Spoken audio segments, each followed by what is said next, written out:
On May 29, 2015, the Federal Republic of Nigeria swore in her fifth democratic president. Muhammadu Buhari is the first victorious opposition candidate since Nigeria declared independence in 1960.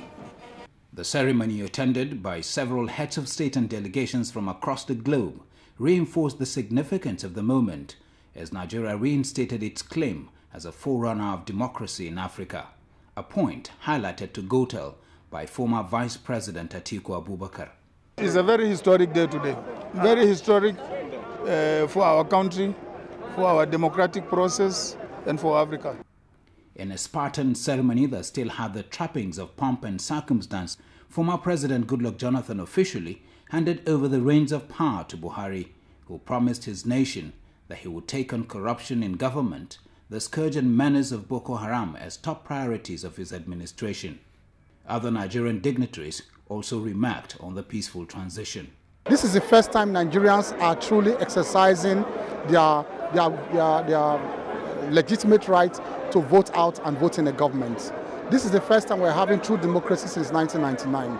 And after all these celebrations died down, the hard work begins. Really well excited at the peaceful transition that we've just witnessed. It's really helped the country make progress in the eyes of both us, Nigerians, and the international community.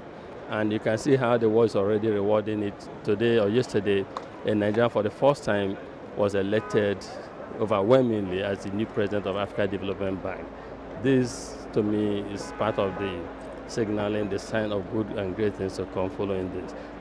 We are particularly happy and proud that it has come and is going successfully.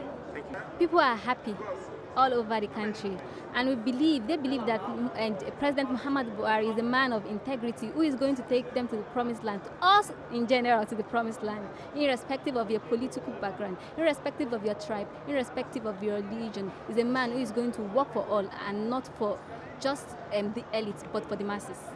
That optimism was reflected by the enthusiasm and jubilation on the streets of Abuja. The world is waiting to see how the new administration tackles the many challenges facing Nigeria.